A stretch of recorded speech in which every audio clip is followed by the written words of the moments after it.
জীবনের মালিক আল্লাহ। আল্লাহ আমাকে যতদিন বাঁচায় রাখবে তোমাদের চুনুপুটিও আমাদের কিছু করতে পারবে না।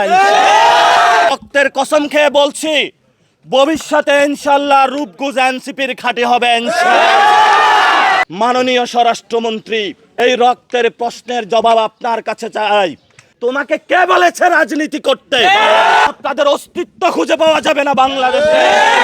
রক্তের উপর দেওয়া হলো বাংলাদেশে আমরা সংস্কার বাস্তবায়ন করে ছাড়বো ইনশাআল্লাহ।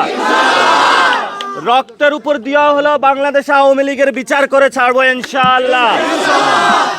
রূপগঞ্জে আমাদের একটি প্রোগ্রাম ছিল এবং এই প্রোগ্রামে আপনারা দেখেছেন গতকালকে বারংবার এখানে সন্ত্রাসী হামলা হয়েছে এবং আজকেও তারা সন্ত্রাসী হামলা করেছে। এখানে আমাদের স্টেজ ভাঙচুর করেছে, প্যান্ডেল ভাঙচুর করেছে এবং আমাদের এই যে সহযোদ্ধা তার এই জায়গায় ঠিক কোপ বসিয়েছে।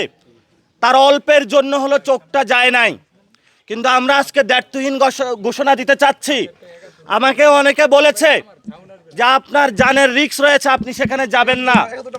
আমি বলেছি আমার কোনো সহযোদ্ধা আহত হবে আর আমি হলো ঘরে হাতে চুড়ি পরে বসে থাকবে, এটা বাংলাদেশে হবে না ইনশাআল্লাহ।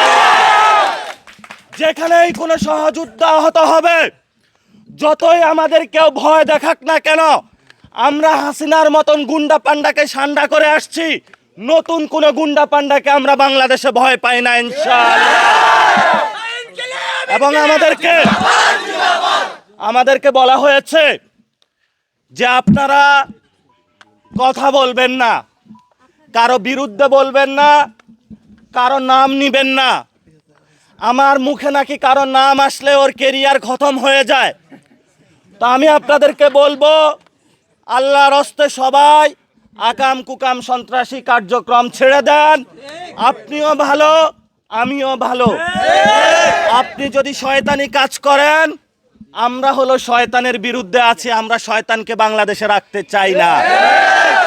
এই যে রক্তের দাগ, এই রক্তে রঞ্জিত হয়েছে নারায়ণগঞ্জের এই রূপগঞ্জ শহর। এই রূপগঞ্জের আজকে স্কুল মাঠে আমরা প্রোগ্রাম করতেছি। আমি আপনাদেরকে রক্তের কসম খেয়ে বলছি, ভবিষ্যতে ইনশাআল্লাহ রূপগঞ্জ এনসিপির খাঁটি হবে ইনশাআল্লাহ। আমরা স্পষ্ট কথা বলতে চাই, আমরা বাংলাদেশে সংস্কার প্রশ্নে কোনো আপোষ করব না, কোনো আপোষ করব না। যতদিন আমরা জীবিত থাকব, বাংলাদেশের মানুষের জন্য, আপনার সন্তানের শিক্ষা ব্যবস্থার জন্য, আপনার বৃদ্ধ মা বাবার চিকিৎসার জন্য, বাংলাদেশের যে মেডিকেল সেক্টর শিক্ষা প্রতিষ্ঠান নষ্ট করে দিচ্ছে শেখ হাসিনা, ব্যাংকের টাকা লুপাট করেছে, এগুলা যদি আমরা আপনাদের সন্তান হিসাবে ঠিক না করতে পারি, আসমান থেকে কেউ আইসা ঠিক করে দিতে পারবে না, আমরাই ঠিক করবো ইনশাআল্লাহ। আপনারা জানেছেন এখানে অনেক বিএনপির ভাইরা আছে, জামাতের ভাইরা আছে। গত 17 বছরে কি আপনারা নির্যাতিত হন নাই? ওই সময় তো আল্লাহ বিল্লাহ করেছিলেন যে বাংলাদেশে এই ধরনের কোনো জুলুম আর নেমে না আসুক। কিন্তু এখন আবার যখন আপনারা আমাদের উপরে এই রক্তর দাগ লাগিয়ে দিচ্ছেন, জুলুম চাপিয়ে দিচ্ছেন, আমাদের ভাইদেরকে জেলে নিয়ে যাচ্ছেন, একটা সময় আসবে তখন আপনারা এইসব প্রার্থনা করার সুযোগ পাইবেন না। ওই সময় আপনাদের অস্তিত্ব খুঁজে পাওয়া যাবে না বাংলাদেশে। এখন বাংলাদেশে আপনারা দেখেছেন নারায়ণগঞ্জের শীর্ষ সন্ত্রাসী আইবি রহমানকে মুক্তি দেওয়া হয়েছে। ইলেকশনের আগে কথা ছিল বাংলাদেশে আওয়ামী লীগের বিচার হবে। ইলেকশনের আগে কথা ছিল আপনারা গণভোটে হাঁ দিবেন। বাংলাদেশের 75% মানুষ গণভোটে হাঁ রায় দিয়েছে। দেওয়ার পরে দেখতে পেলাম কি, এই সরকার হলো পোল্টি মেরেছে। ভোট দিয়েছ, এখন তোমাকে গুনার টাইম নাই। তুমি আমাকে ভোট দিয়েছ, আমার যা ইচ্ছা আমি তা আওয়ামী লীগকে নিয়ে করবো, তোমার এখন গুনার টাইম নাই। সম্মানিত জনগণ, আপনাদেরকে বলবো, যারা আমাদেরকে হেস্তনেস্ত করে গুনার টাইম নাই বলে, সামনের আগামী নির্বাচনে, উপজেলা ইলেকশনে বিভিন্ন জায়গায় তাদের হাতে আপনারা লাল কার্ড ধরিয়ে দিবেন। এই যে ছাত্র দলের ভাইরা, আপনারা 15 তারিখ 14 আগস্ট রাতে আমি ছাত্র দলের প্রেসিডেন্ট সেক্রেটারিকে বললাম যাও ধানমন্ডির এখানে যারা আওয়ামী লীগ আছে তোমরা তাদেরকে ওইখানে হলো রাজনৈতিকভাবে হলো মোকাবেলা করো। একটু পরে দেখলাম 5-6টা মহিলাকে হলো রাস্তার মধ্যে শোয়ানো, আঘাত করে। আমি প্রেসিডেন্ট সেক্রেটারিকে জিজ্ঞাসা করলাম, আমি তো তোমাকে এই নির্দেশনা দেই নাই, তুমি এই কাজটা করলা কেন? কয় ভাই ধূপ ধাপ সব দিয়া হলো চলে আসছি। ধূপ ধাপ কোথায় দিতে হবে, কারে দিতে হবে, এই সেন্সটুকু যদি না থাকে তোমাকে কে বলেছে রাজনীতি করতে? আমাদের সীমান্ত এলাকায় আমরা এখানে নিরাপদ আছি, কিন্তু সীমান্তের মানুষগুলা অনিরাপদ আছে। সেখানে ভারত থেকে বিজেপি সরকার গেরুয়া পতাকা শুধুমাত্র মুসলিম পরিচয় হওয়ার কারণে অবৈধ বাংলাদেশি পরিচয় দিয়ে সীমান্তে তারা 30 লক্ষ লোককে জড়ো করেছে বাংলাদেশে প্রবেশ করানোর জন্য। আমরা বলতে চাই, স্বরাষ্ট্রমন্ত্রী আপনি বর্ডার কিলিং নিয়ে অযাচিত সংজ্ঞা দিয়েছেন। পররাষ্ট্রমন্ত্রীকে বলতে চাই, আমাদের সীমান্ত নিরাপদ করুন, পুলিশ ভাইদেরকে শক্তিশালী করুন, তাদেরকে দক্ষ ট্রেনিং দেন, তাদের বেতন বৃদ্ধি করুন, বিজিবিকে শক্তিশালী করুন, বিজিবির পেট্রোলিং কার দেন। যদি আপনি সীমান্ত ব্যবস্থা নিরাপদ না করতে পারেন, 71-এ এত শহীদরা কেন রক্ত দিয়েছিল আমরা জিজ্ঞাসা করতে চাই। মেজর জিয়াউর রহমান বলেছিল ওই রিভোল্ট, সেই রিভোল্ট কোথায় গেল? সীমান্তে কেন মানুষ ঢুকে? সেই প্রশ্ন আমরা এই সরকারের কাছে করতে চাই।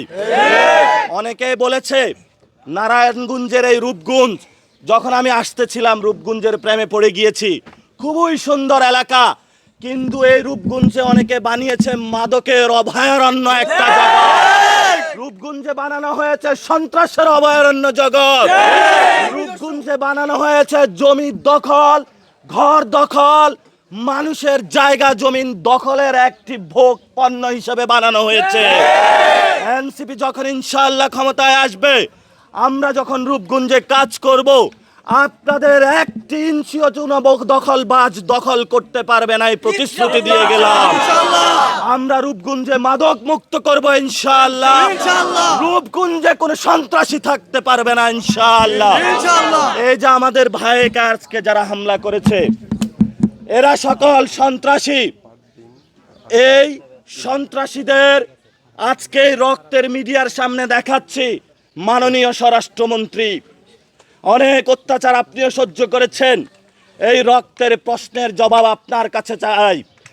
মাননীয় প্রধানমন্ত্রী তারেক রহমান, আপনার সাথে আমি যখন মিটিং করেছিলাম, আপনি আমাকে 7টা দফা পাঠিয়েছিলেন, বলেছিলেন আমি এই বাংলাদেশে পরিবর্তন করতে চাই।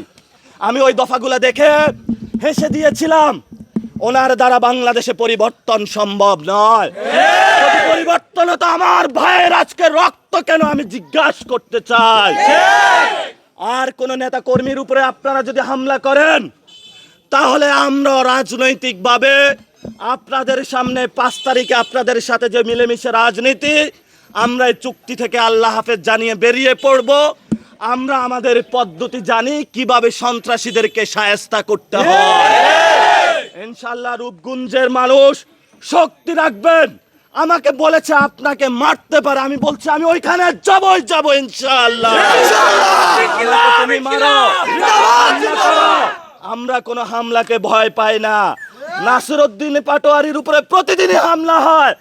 জীবনের মালিক আল্লাহ, আল্লাহ আমাকে যতদিন বাঁচায় রাখবে, তোমাদের চুনোপুটিও আমাদের কিছু করতে পারবে না। রূপগঞ্জকে সন্ত্রাস মুক্ত করবেন, মাদক মুক্ত করবেন, দখল মুক্ত করবেন। আমাদের গতকালকে অনেক ভাইয়ের উপরে হামলা হয়েছে, আজকেও হামলা হয়েছে।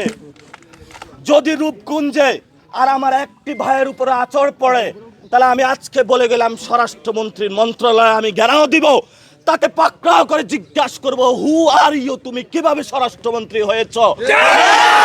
মন্ত্রিত্বের সময়ে আমার ভাইয়ের রক্ত জরে তুমি বলো সংবিধানের কথা। কোন সংবিধান তোমাকে অধিকার দিয়েছে যে আমার ভাইকে হামলা করার জন্য?